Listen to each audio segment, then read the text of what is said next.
Thank you so much, as always, for making time for us. Now, with me today are two guests. I heard your story, and I said we must have you on the show. A story of hope, of love, and just healing through trauma and coming back together, which is something beautiful. So before we begin, please introduce yourselves. So my name is Shazmeen Bank. Okay. I am a strategic life, relationship, and intimacy coach. Oh, wow. Yes. There is something like that? Yes. Intimacy coach. Intimacy coach. What does that mean? So right? I work with a lot of families that don't understand what intimacy really is in a family dynamic.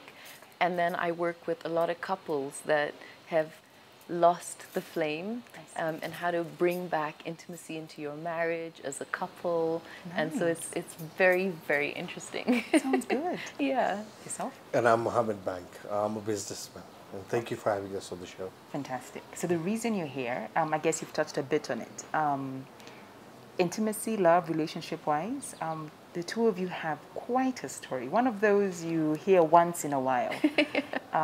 But from the beginning, let's go way back. You were 18 years old. Yes. You discover you're pregnant. And then you have to get married immediately after. Yes.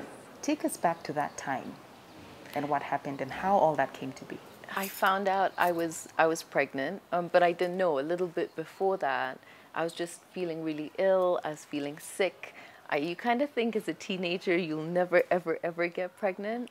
And my mom, everyone was so worried because they were like, my mood had dropped and, you know, I was nauseous and I couldn't eat. And at that point, I was studying for my A-level exams. So they thought, is it the stress of the exams or something? And so we kept going to like different kinds of doctors and I was trying different kinds of medication because the nausea was so bad. And then it reaches a point where my mom's like, we're doing an ultrasound. They were worried because they thought, is it like some sort of a growth? It was. And then... Just not what they were expecting. Yes. Exactly, yeah. And then so, you know, we were in and I still remember, you know, when the doctor put the ultrasound on my stomach. Yeah. And the camera was facing me and my mom was sitting in the corner. And I remember the minute he did that and I looked at the screen, yeah. I think the doctor and I both had a moment of, oh my God. And I remember thinking, oh my God, I'm pregnant. The doctor immediately switched off the camera and the computer. And then he came close to my ear and he was like, there are 10 toes and 10 fingers. And he was like, the baby's healthy, I'll see you in the office. So he told you first? He told me first. Wow. And he told her, I'll see you in the office. And so she immediately picked up something wasn't right. Yeah. And I remember when we got to the office, I got in to see him first. And he told me very quickly, he was like, look, don't abort the baby. It is a very, very healthy baby. You are already 12 weeks in, which means there's a full heartbeat. Their legs, their hands, your baby's formed. And I remember thinking, that's a good doctor. That was I just feel it was like a voice of God right. for me. And my mom came in and he was like, I'll send in the results. And she was just like, something's not right. So the doctor never asked to see your mother? He just told you? He told her that I'll send you the reports and give you a call once way. So he just beautifully gave me that time because I think he immediately understood in his wisdom, he must have been in his 60s, yeah. that this girl's life is about to change. And I'm not going to be the doctor that, you know, is the one to tell the news. Let her do it herself. When she's ready. And I remember getting home and my best friend was getting into the car and I ran up to her and I was like, oh my God, I'm pregnant. And she dropped the keys and she was like, what? And I was like, yeah, I'm pregnant. And she was like, okay, you need to go home immediately and I will come in a bit to talk to you. And I remember I found a little moment where I actually called him. Okay. And I told him, I'm like, Mohammed, what are you doing? And he's like, I'm driving. And I was like, okay, focus, but I'm pregnant. And I think by that time I was so aware I'm not aborting this baby. Like I immediately knew I'm going to go with or without anybody, but I'll have the baby. And he immediately said, do you need me to come home now? And I was like, not yet, but what do you say? And he's like, Shan will have this baby, don't worry. What thoughts ran through your mind when she told you that? First of all, shock. Complete shock. Yes. Secondly, it's definitely not something I was expecting. Thirdly, it was okay. It's happened the way it has. It wasn't. It hasn't happened the way we wanted it to happen. Yeah. But I'm here, and I will take full responsibility for it, 100%.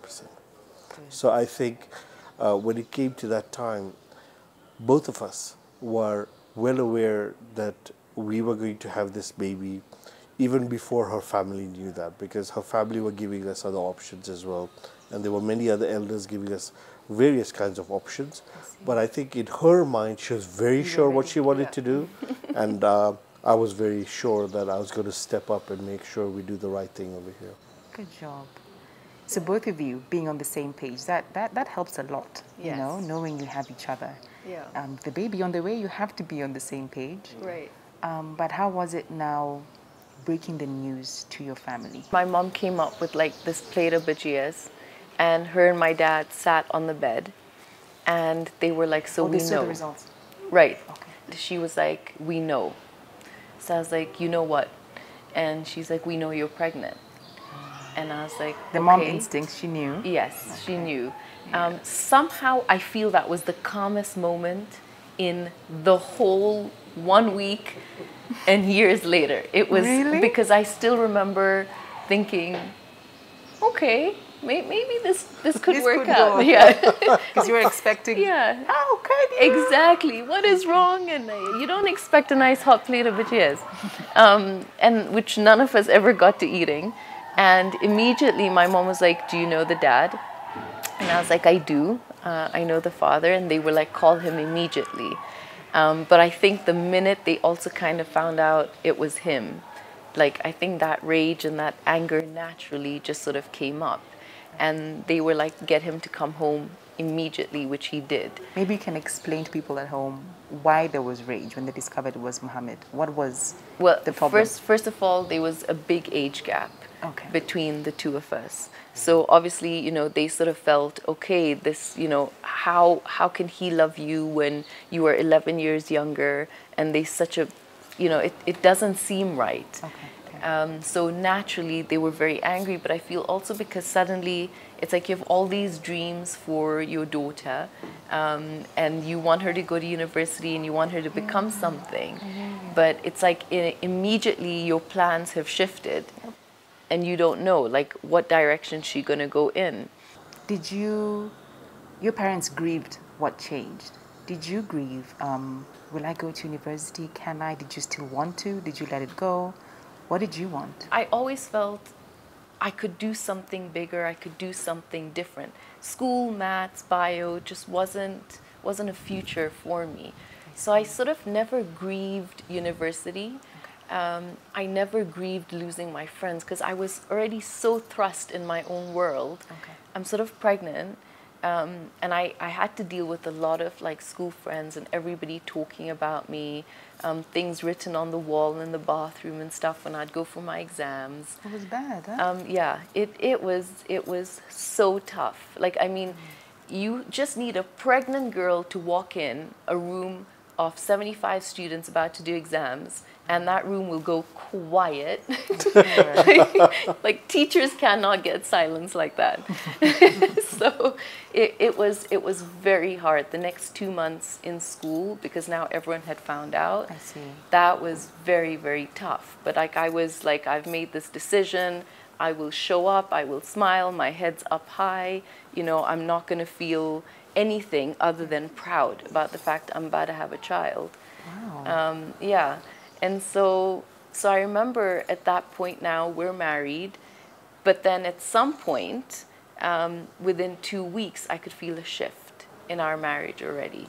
It wasn't how I thought it would be when we were dating. All right. We'll take a short break and we'll come back and continue with this extremely fascinating story. Stay right there. Welcome back. Thank you for staying with us, and special thanks to Radisson Laboratum for hosting us as always. Before the break, you were telling us how life just literally changed overnight, if I could say so. So you may not have grieved your life changing from, you know, university plans and all of that. But in terms of because we all, as girls, you imagine your wedding day or your, starting a family, and then now this is how it happened. How did you deal with that, especially on the day of the wedding? I feel my wedding day, who would have known that I was surrounded by people that till today I'd call my best friend. Yeah? They were all from a different community, they were a whole set of girls. And, they were so warm and they were so embracing, and somehow all those people were like, look, it's okay and we're here for you. And because they were about 7, 8 years older, everyone kind of rushed as, you're the baby and we will take care of you. Yeah, so I feel I immediately had a beautiful support system, especially with one very, very close friend. And so that gave me like a lot of strength, that immediately I had somebody I could talk to. But I guess our wedding day, I still laugh about it, because I remember, we couldn't afford a wedding ring, and he gave me this plastic ring. And I still remember the day I was getting ready and the diamond fell off the plastic ring, and I was like, oh my God, I don't have the glue to put that back on. But I still kept it on, and I still have it, as, it was like just a moment of all we could exchange to be like, okay, we promise we'll work at this no matter what. Wow. Yeah. How was that for you, Mohammed? The wedding day or the ring? Just even for that as well. Just even for you, I'm sure you had a plan. Because I bet you decided she's a woman you wanted to settle down with, but I'm sure you had a plan of how you wanted it to be. Indeed. So for things to change and for it to happen in that way, how did you deal with all of that? So let me come from a financial perspective, Yes. because I'm sure a lot of men look at life from that angle.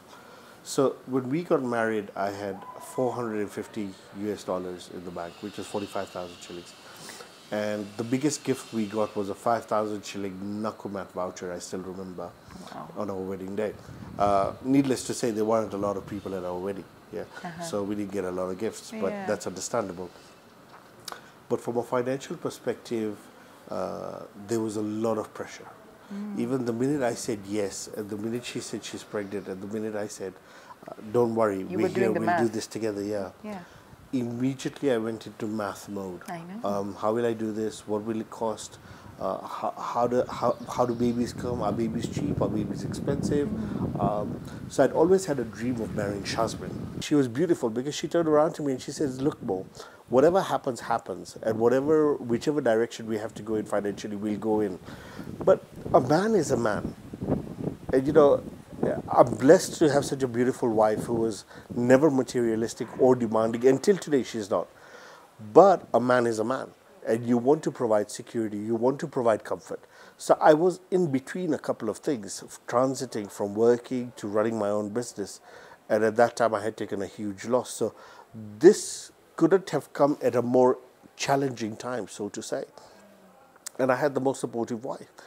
However, there's a lot of pressure that is induced within internally. And I put a lot of pressure within myself because I had certain goals, even at the age of 14 and 15, that I had set myself that when I do get married, this is the kind of life I feel I would want to accord my family. These are the choices I'd like to give, like any good man would want to. And when this came too quick, there's an internal clock that sort of went onto super dial, which made me want to work harder, faster, build a lot of pressure, balance out a marriage, which I was not able to do at all. And that went out of sync. And that led to its own side effects, But then I started to put a lot of pressure on myself to want to earn so that I could provide effectively for them, Like as you both speak, none of you went through blaming yourself or being angry at yourself or how could this happen now, why did I do this? Immediately you went into, okay, this has happened, how do we make it work? I think we both went into God. Yeah. Because she turned around and we plan and then God plans. And I promise you, the minute she said this to me, it calmed me down and it was on the phone. What did you say? And you can imagine she's just come back from the docks. She's alone in her home, having a word with her parents, who respectfully are going hysterical, and I can understand their position. Of course. They have a position in society, they have a million things to their protect. daughter, yeah. Yes. Exactly, it's their baby daughter. Exactly. And she was, and this is something that I just love about Shazmeen. She's so calm. And she turned around to me and said, Mo, we plant and then God plants. And children are one of those things that come from God. Now you can imagine, this is at the age of 18, there's a lot of maturity over here. That's true. And when she said that to me, it brought a certain coolness and calmness within me. And I just felt, okay, if we have each other, we have everything. So what went wrong? Because at some point, things changed. What happened? So let me tell you what happened. I think it all started to lose balance from my end. I walked into Aga Khan Hospital, I remember, and the pre-postnatal package was 240,000. Remember, I said we only had 40,000 in the bank. Yep. I had no income coming in at that time. There's a certain internal pride that you have as a man, that you want to be able to provide for your family. So I had my first honest chat with Shazmeen, and I told her, look, these are our finances. And she said, don't worry, God will provide. So we're fine. And then in the back of my head, I'm like, yep, God will provide, but I've got to work as well. So I've got to get things done. Thank God for credit cards, because that really helped us with the pregnancy and everything else. However, what began to happen is the pressure that I piled up on myself, I started to bring home. Because there were a lot of days, especially when you're starting a new business, you go without success. So you have less successful days than you have successful days when you're starting out a new business. And everybody in the world is not really equipped to think, hang on, you're about to have a family, let me help you out. Yeah, let me make it easy for you or anything else. If anything that I've come to learn now from psychology is that the more pressure you put on yourself, the more distancing everything begins. So that's what was happening. Now, it was a double-edged sword, because I'd go out, I'd come back home, I'd have the most beautiful wife in the world turning around to me and saying, how was your day? And at first I'd be like, yeah, it was like this and like that. But then the pressure needed to release from my work day. So what would happen? Then I would start getting angry, start getting upset, I'd start getting a little aloof. I'd start wanting to create space between us, because at some point there was somebody inside me that didn't want to transfer it to my wife, but she was the easiest target as well. And unfortunately, it started to happen unhealthily, and it started to come out towards her. So at first it was verbal. Then at some point it actually even became a bit physical. Help me understand, because you never hear from the man's perspective. Women will share when they've gone through an abusive relationship, but you never hear from the person who actually does the act. In that moment when this is a person you love, the mother of your child, your wife, what goes through your mind when you're doing that to her? How do you feel?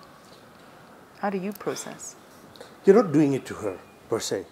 What you're doing is you're looking for a place to vent. And the fact that she was so loving and empathetic towards it, it made me feel like it was a safe environment to release. What she was doing was she was letting me know that, look, this is a safe environment for you to share, but not in an unbalanced or in an unhealthy way. Do you understand? And the point is that when it starts to happen in an unhealthy way for a while, and it's not put in check, because she didn't know how to put it in check. And I didn't realize that this is wrong and it needs to be put in check. So it started to take a life of its own, you know, where I would come home and I would turn around and say, hey, listen, this is the kind of day I had, should be empathetic, I would get angry. And now you got to understand, that behavior was enabled by my past because I was the only son. So for me to throw fits and to throw tantrums was very easy because I was the only child and it would be entertained. So I brought that culture back into my marriage. And for a while, Shan was only entertaining it so that she could be empathetic and encouraging. I got the wrong signals from it. And I enabled that behavior to get worse and worse and worse and worse and worse. And it got to a point where it was toxic. It was toxic. But when you would see her, I guess you'll tell us the worst experience or how bad it got. And you would see her in pain. What would that make you feel? Immediate apologies. Like I would see it, I would vent it, and I'll think, what have I done? How could I even do that? And then the other part of me would be like, oh my God, this is the person I love the most in the world. How do I do that? So you go from giving the person you love the most in the world all this pain, and then you realize it What and have you I done? apologize immediately because you realize what you've done is completely wrong. Is that what happens? And- And women and- end up staying? Yes, because They show the remorse the and... apology is unbelievable, and somehow you'll be the one that just got physically hit, but he's crying so much about what he did. So it's no longer about what happened to me. I'm now consoling him to not cry and to tell him it's okay. And that's a pattern you end up getting into, Yeah. where you just completely forget at some point what happened to you because you're consistently, worried about how wounded he is, because he'd be on the floor on his knees or his hands are in his head and he's like, what did I just do? And so immediately I'm running over to be like, don't worry, it's okay, we'll work through it. And you're not exactly sitting there saying, yeah, you can sit on the floor on your own, I'm out of here. Did you ever reach out to anyone? Yes. Both of you. You Yes. as, when did it become a problem for you? I would say after about a year and a half. But you see, I couldn't reach out to anyone in terms of my family because I had to prove that I'm okay and the decision I made was correct. So I can't fail in anyone's eyes, my friends, community, society.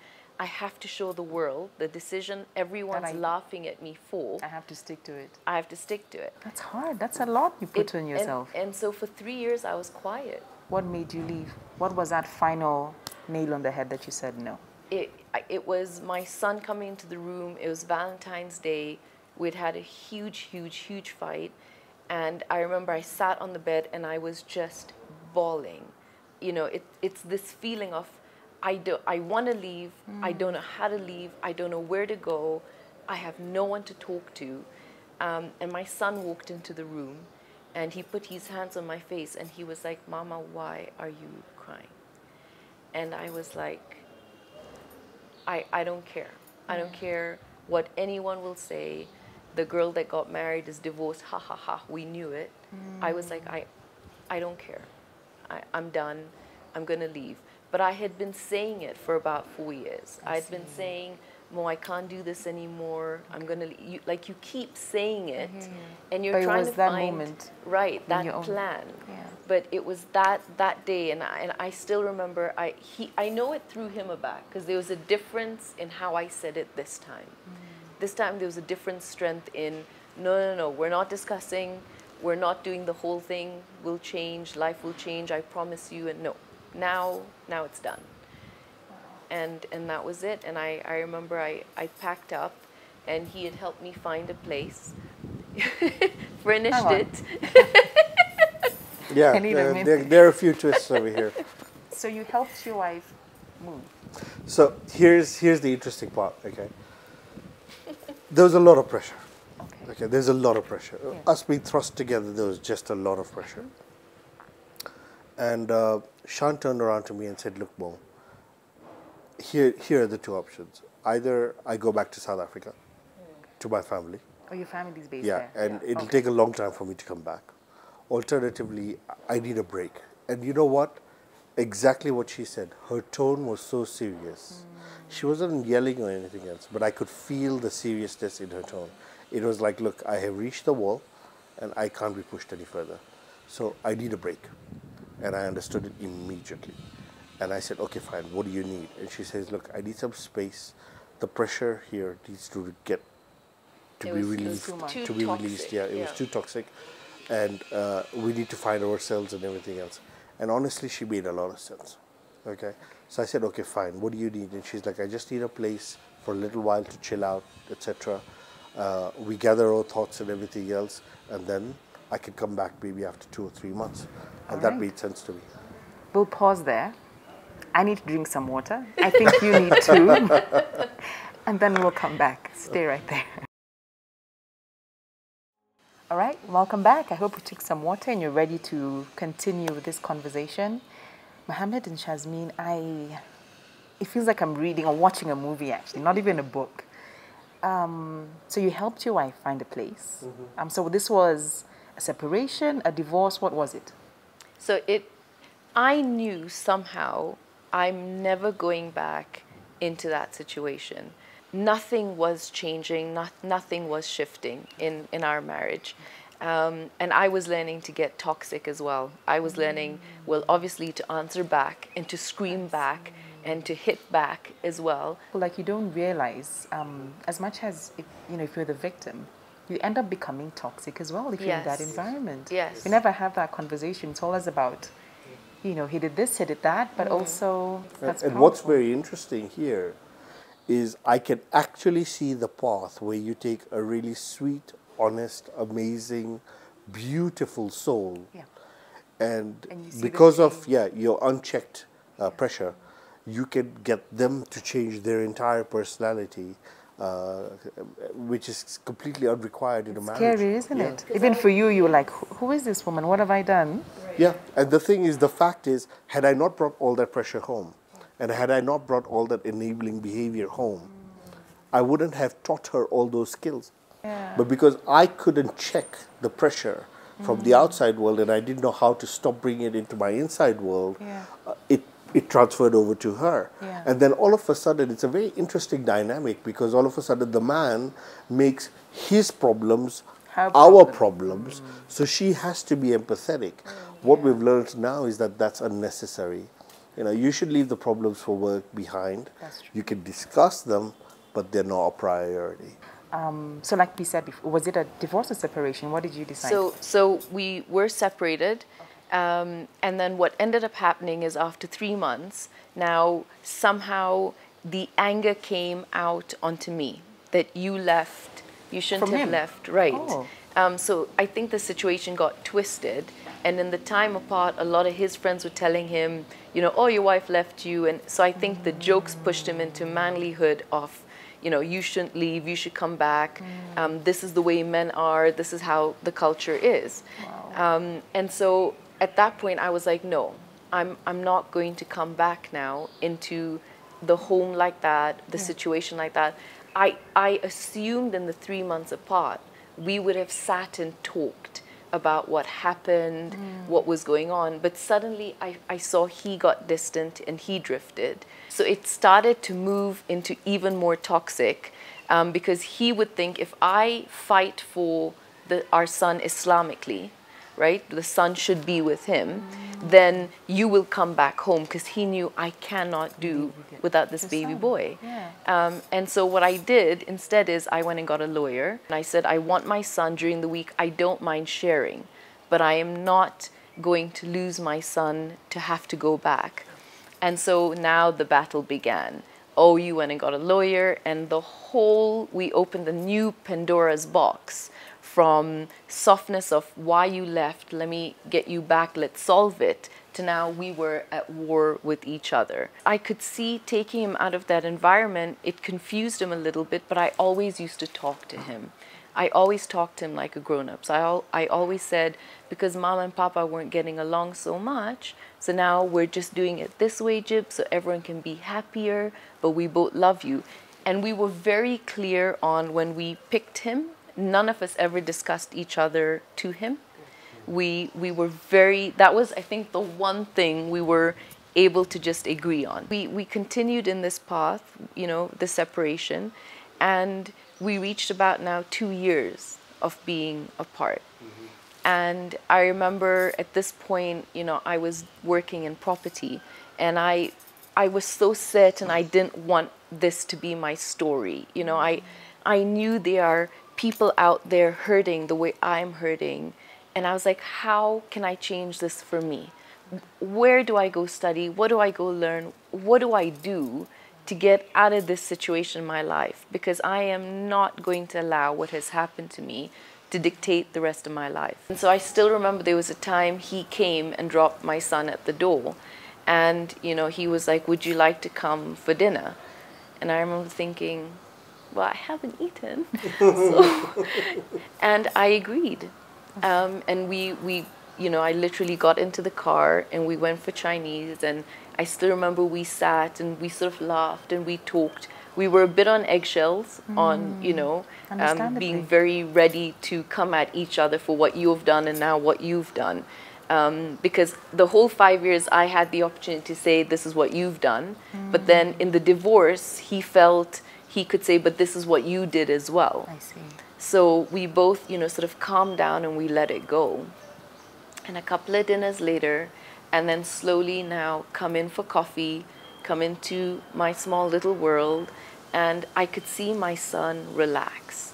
Because before, he was very torn on if the both of us were there, if he would go and hug Mohammed, he'd come and hug me. I see. And I would have to be like, you don't have It's to do okay. that.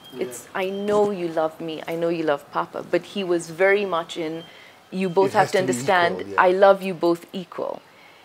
And he began to relax. He wouldn't be this whole superhero for me.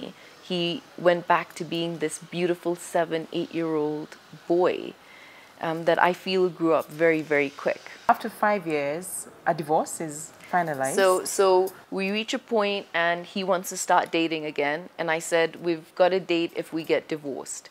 Because I need to know that after we get divorced, whatever comes after that is real.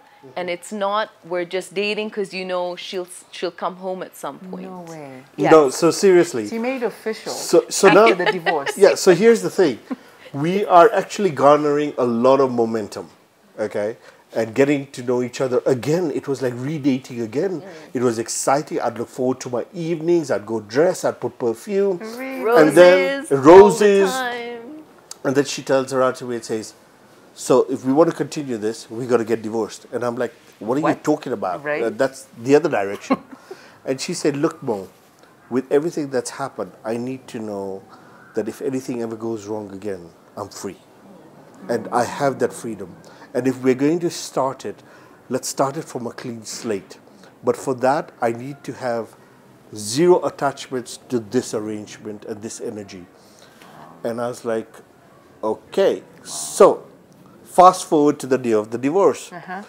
I'm now standing in front of the priest and the chairman of our community. One of my really good friends is witnessing this divorce.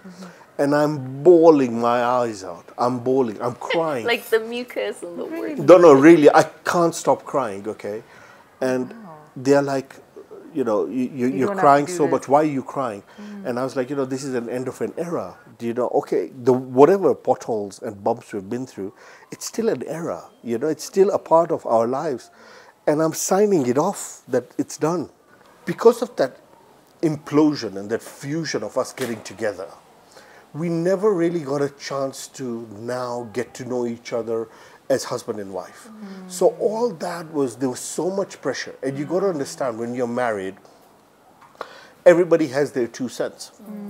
My mother, Of course. her family, Many voices, yeah. friends, everybody has their 2 cents. All that really confused things. What we did is these 2 years privately gave us a chance to just get to know each other now as grown-ups, as a mother and as a father. And very importantly, actually work on what had happened. So we then traveled because I was so insistent, because now I left property, I was doing full-time coaching. And I said that if I can transform my life, I know that if I sit with anybody, I'm able to say I own it and you can do it too. And so we traveled together and we went for seminars together. As I was learning, he would just hop along and be able to learn it too, so that we were now on the same page, because it was crucial. If we now moved in together, we never, ever reference the past as a source of power, as a source to put each other down. I could have had the upper hand on it because he came full submissive and I didn't want that. So we took that 1 year, and I'm telling you, Grace, What was we different? forgave and we healed and we cried and we loved. But before we moved back in together, we said that chapter now was going to be a moment when we look at it would become a gift, would become lessons, would teach us where to never go again. That would become boundaries we now understood. And so we were so clear on what has happened would not be our downfall. As we wrap, what can you tell the people? And this is what I want to say to them. So what I would turn around to a lot of men, and it's so unfortunately laughable in our culture to have a second wife and to have a girlfriend and to have a mistress and everything else. There are women out there who are really hurting. And they're sincere, genuine, clean, good women out there who are hurting. And to the women, I'd like to say this. First of all, don't accept abuse. Communicate effectively. And to the men, I would turn around and say, whatever you do, real gentle men are strong. They protect their families, they provide for their families, but they don't hit and abuse. So try your very best. And if you are going through any of that, then make sure you get help. One person you can get help from is from Shazmeen, but make sure you reach out before you scar another human being for a long time. I think I would end by saying, you know, sometimes we come into marriages and relationships with so many expectations on who they should be for us. But the biggest thing I've learned we celebrated 20 years of knowing each other on Sunday. And I would say the biggest thing I've learned in our 20-year journey is that love is unbelievably unconditional. And it can be very simple when you come out of the way and you're able to focus on the reason you two came together in the first place.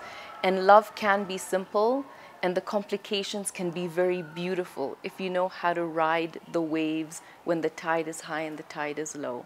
And I believe love is so possible. Thank you. Thank Isn't you. that beautiful? Aren't you feeling better? If you're not having a great day, I hope they've made you feel much better. Thank you so much for sharing your story. Thank you for having us. So much hope, so much love. It's beautiful. We wish you all the very best. Otherwise, yeah, I feel nice. I feel great. And ready to begin the weekend. Do have yourselves a wonderful week. Stay safe, be blessed. Until next week, goodbye and God bless. Oh, and special thanks to our lovely location. Bye.